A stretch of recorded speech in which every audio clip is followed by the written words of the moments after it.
Hello, my dear friends. How are you doing? Hope you are having an amazing day and not having to deal with drama. Ready for new stories I have for you today?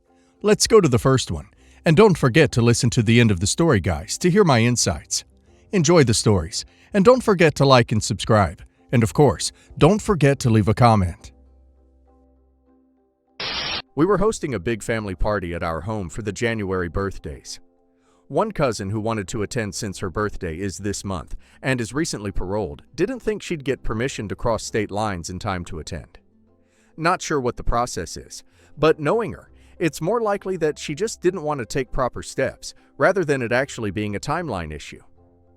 Her mom calls us up and says that since her paroled daughter would be attending, of course we would need to be sure all cameras were turned off the entire day and that no one would post photos of my cousin. Of course, I told her we wouldn't be turning off any cameras for her, nor asking anyone not to take or post photos of her. I also stated that she really should just stay home since it sounds like she would be doing something illegal.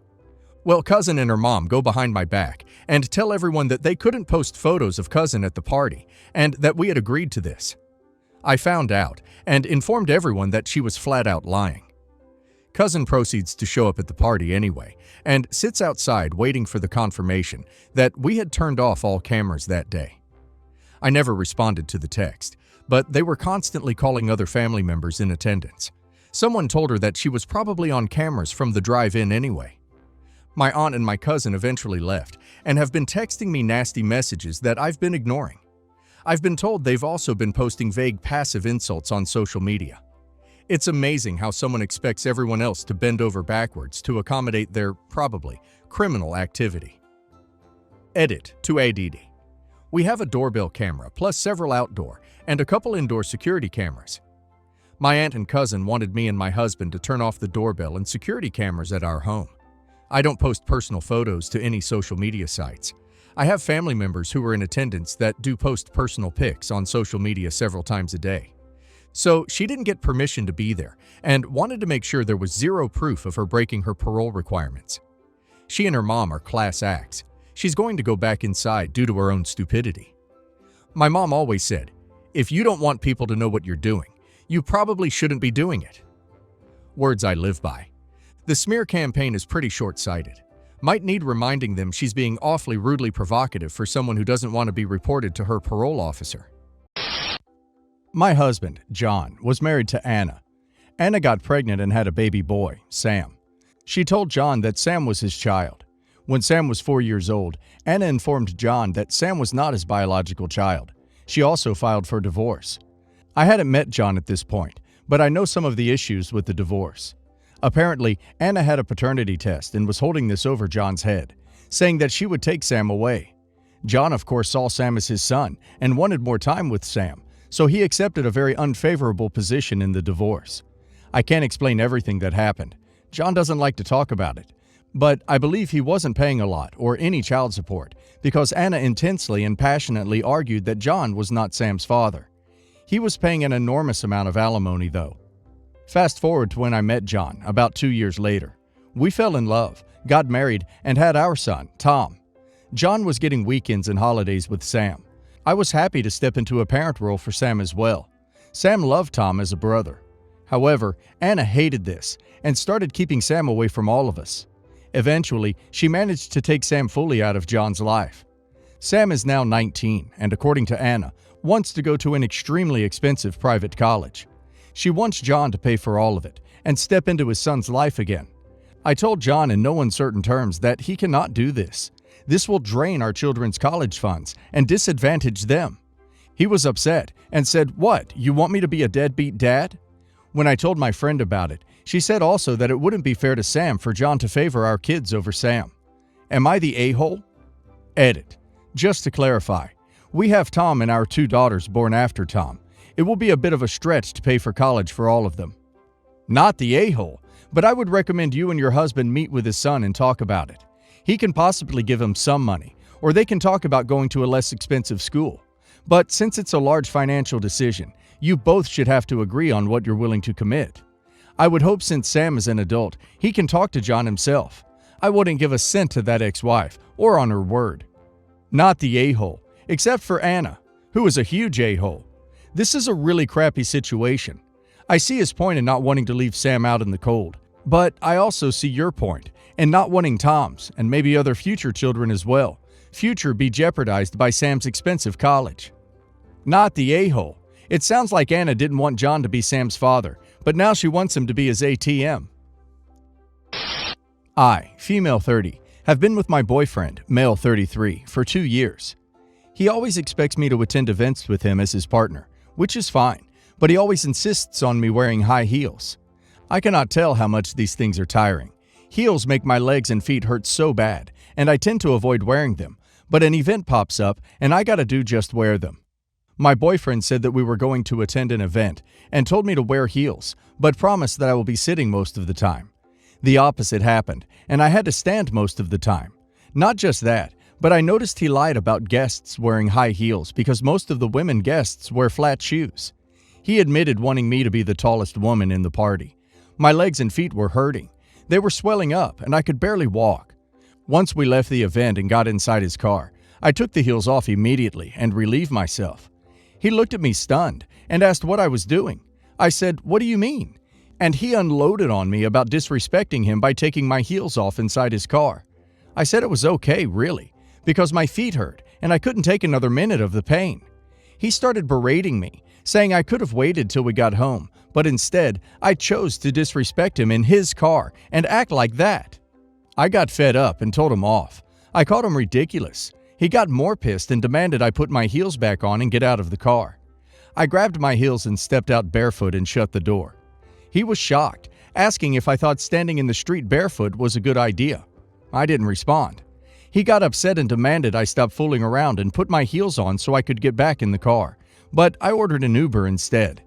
We had a big argument at home, and he kept lecturing me about my inability to be more ladylike, and urged me to make some efforts and do better than embarrassing him like that. We've been on bad terms since then, and he's now probably expecting me to come forward with an apology or something. Am I the a-hole? Not gonna lie. I feel confused on whether he overreacted or that I really did something disrespectful. Your boyfriend has some sort of fetish. He lied to you so you'd wear shoes you don't like wearing. He has a thing for tall women and women in high heels. From his actions in the car, I have no clue how you disrespected him by taking your shoes off in the car. You being in high heels is a major thing with him. Has he asked you to wear high heels in other circumstances? Anyway, he cares more about the image he can get you to project than he cares about your comfort or you as a person. His insistence that he'd only drive you home if you put your shoes on before getting into his car is telling. I can't see a future with this guy. If you stay with him, it would be that you don't wear high heels unless you think it's the way to go. I'd wear dressy flats all the time, and anytime you think of wearing high heels, have a pair of dress flats in your purse and switch to them when you decide you've had enough. I suspect if you refuse to wear high heels, he'll dump you and hunt for another tall woman who is willing to wear heels. I suspect the car incident kind of shows you're done with heels. Whether you decide to wait for him to dump you or dump him on your own is up to you. Wow, I got to the part about makes me wear high heels and knew he was an a-hole. If you don't want to wear them, don't. If he's not okay with that, it's his problem. You are a human being and not his dress-up doll. Everything about this screams of him being a selfish a-hole, not the a-hole. Not the a-hole. He lied to you to manipulate you into wearing something he knows causes you pain. How is this manipulation and deceit, in and of itself, not a deal-breaker for you? Also, him demanding you endure pain to be better eye candy for him? That is a bit sadistic in a way. And then to top it off, he rages about you wanting to relieve your pain immediately, and not much later when you're home. This man is a basket of red flags. Please run, not the a-hole. Before my gran passed away, she gave me her beautiful engagement ring and told me privately that she would love for me to propose to my then girlfriend with it if we decided to get married. My gran passed away before we got engaged, so she never got to see us use the ring. When I proposed to my wife, we were expecting a daughter, and I decided to pass on my grandmother's ring to our daughter instead of using it as an engagement ring. I proposed to my wife with a different ring that I bought, and at the time, she loved the ring. Now our daughter is getting married, and I thought it would be a good time to pass her gran's ring. My wife is extremely upset at me because I didn't use that ring to propose to her. I wasn't aware that my grandmother had also told my wife about the ring. When I didn't use the ring to propose, my wife assumed that Gran didn't actually pass me the ring. She thinks the ring should have been used for its intended purpose, which is proposing to her. My paternal grandfather also gave me a gold ring with the family initial on it, to pass to any son I might have. I passed on that ring to our son when he got married, so I thought it would only be fair to pass Gran's ring to our daughter as well. Our daughter ended up loving the ring. My wife is upset at me, but I do not think I've done anything wrong. At the end of the day, the ring was inherited by me, and I chose to give it to our daughter instead of my wife. When I proposed, I bought a beautiful engagement ring that she loves and wears every day. Am I the a-hole? Yes, the a-hole, but not a big one. In my opinion, you should have told your wife about it before this, so it wasn't sprung on her. You didn't have to give it to her, but it was the original intention in giving it to you, which makes you the a-hole. Yes, the a-hole, with a teeny dollop of everyone sucks here. I would have said you weren't the a-hole if you had inherited it with no expectations. But your Gran did have expectations, and although the inheritance was not conditional, I can understand that your wife feels slighted. You basically went against your Gran's wishes. An alternative could have been using this as an engagement ring to your wife, with the understanding that it would be passed to your daughter when the time was right. Perhaps also buying your wife a backup or replacement ring for when the other ring was passed on. Not giving it to your wife and instead keeping it secretly in a box for decades has achieved nothing really, other than to upset your wife and, arguably, disrespect your grandmother's wishes. Edit. Everyone sucks here because I guess your wife shouldn't be telling you how to manage your own inherited items, but I can still see her point. No a-hole. I can see it from both perspectives. While you were right and it is yours to give to whoever you want, you could have told your wife and she probably would have thought it was a sweet idea. So really she has a right to be upset, as all these years she didn't know you had a ring that she was told by your grandmother was meant for her. I am currently pregnant with my first child. A bit of background with my significant other's family. He has one older sister and one younger brother. Both siblings have said that they will not be having kids. Older sister because of preference, and younger brother because of a health condition. I get along fine with my in-laws, but I've always had the feeling that his sister does not like me very much. She's never outright rude, but she very clearly does not see me as part of the family.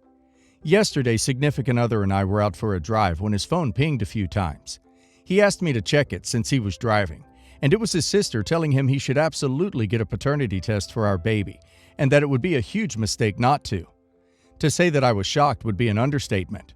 I immediately demanded he tell me what she was talking about. It turns out that after we announced our news on Zoom, his sister called him to suggest he insist on a paternity test for insurance. He said it would not be necessary because 1. Trust. 2. We've been married for 5 years. And 3. The baby was conceived while we were in lockdown mode and have literally spent every waking second together. Her reason. She will most likely be leaving her assets to our baby, since no one else is carrying on the family name, and wants to be sure she isn't leaving it to some random's baby. Significant other said he wasn't going to deal with it, but kind of felt that we should just do it if it means our kids will inherit her assets. I am beyond insulted that she suggested this and do not want to cave to her insane demand. My spouse and I are very financially stable and will not need any financial assistance. Sister-in-law is not wealthy by any means and has a history of poor financial decisions, so I doubt there will be anything left to inherit anyway. I also feel that anything she gifts our children will come with significant strings attached. Significant other thinks free money is free money, but will do what I want if I insist. He thinks it's dumb to deny our kids the opportunity to inherit when the solution is so easy. So, would I be the a-hole to refuse to do this in principle, even if it means my children lose out on a potential inheritance? Not the a-hole. She is doing this not because she genuinely thinks the family has been duped, but because it is a way to humiliate you by implying you are a liar and a cheat, have power over you, and establish her and her brother as a team, and you the outsider. I wouldn't do it either. Your kids are provided for already, and keep in mind, nothing stops her from making more demands while holding the money over your heads if you capitulate. Not the a-hole. If it starts with as insane a request as a paternity test to inherit her money, the sky's kind of the limit in what her demands could end up being. Shut it down before you have to let her move in or provide freshly baked bread every day, or some nonsense. Not the a-hole. Your husband needs to acknowledge that his sister accused you of silently slithering out of bed in the middle of the night while your husband was sleeping to meet some random for unprotected S during a virus lockdown. Edit. I had a long chat with hubby, and we're going to shut this down hard on the next Zoom family call. I wanted to clarify a few things. 1. Hubby was extremely upset when his sister called, and did tell her to butt out, hence her message following up. He said he didn't say anything to me initially because he knew it was offensive, and we just got over the first trimester. 2. There is no doubt this kid is his. Seriously, as someone said, it's either him or God. Our city was in a strict lockdown mode, and we literally spent all waking moments together. 3. Sister-in-law has not accumulated any personal wealth. This is just based on her assumption that she will have something left over since she's not having kids herself. 4. If my kid or kids want to do a paternity test or genetic test in the future to inherit their $500, then sure, that's their call, and I won't oppose. I, 37 female, have joint custody for an 11-year-old child with my ex-husband. He is pretty hostile towards me because I collect child support from him, even though we have shared custody. He even got himself a paternity test. The hostility is usually passive, and we don't talk often, but he has expressed it verbally before and called me names. He's called me a dumb bee before through text. He doesn't even let me into his house, not that I want to, or let me near his family or other children. I don't want to either. If my son is with me on his birthday, he doesn't come over, nor does he let his other children come over. He just celebrates it on his day. My son even recently told me that he thinks his dad's whole family doesn't like me. This summer, he wanted to take my son to Greece for 3 to 4 weeks, and then to his Australian vacation home for another 2 weeks. He has 3 other children. The oldest is 8 and is pretty close with my son. But why would he make it so long? A month and a half? Taking a child out of the country requires the full consent of both parents. I said no. My son was disappointed, but I made him understand how Greece could be dangerous for young children. Ex and family ended up going without my son, cut their vacation short to 3 weeks, decided to skip Australia, and came home early. He said they didn't want to spend that much time on vacation without my son, and asked if he could take my son to Niagara Falls instead, and I said yes. I feel like whether he intends it this way or not, my ex-husband's actions are leading my son to like him and his side more than me and my side, especially given that he has siblings on his dad's side. Why is a 6-week vacation necessary? This may not explicitly be parental alienation, but it has the same effect. Regardless of how I felt about my ex, 6 weeks out of the country would be a hard no for me, not the a-hole. I'm not sure you were honest with your son. You didn't stop him from going on an amazing trip because Greece is dangerous for small children. It's not. His 8-year-old stepbrother was going. I'm sure he was safe while there. You withheld a trip from your son because you and his father have beef. I'm not sure why your son should get punished for that. Yes, the a-hole. Yes, the a-hole. Your child's father planned an amazing vacation for his family, and you denied your son that for no reason other than resentment. You don't mention any other issues, and saying Greece is dangerous to children just seems low-key racist. Yes, the a-hole. Your relationship with your ex shouldn't get in the way of your son's relationship with his father. You're worried about your son favoring his dad. Denying him a vacation with his family will only make things worse. What excuse did you give your son that he had to miss the trip of a lifetime with his family? I feel so bad for children of divorce when their parents put their kids in the middle of their relationship problems. Am I the a-hole? Edit. A lot of people trying to guilt me saying this would have been a trip of a lifetime.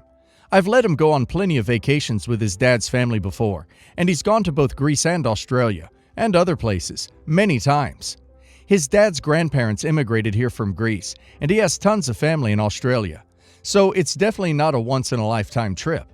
My son loves it there, so it might have been the trip of the year, but it won't be something he remembers when he's my age.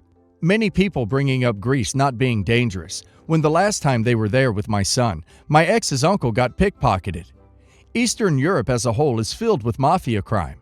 It's perfectly reasonable to not want my child to spend 4 weeks there without me. I thought about bringing up the kidnapping point, but it would have been dishonest on my part to do so.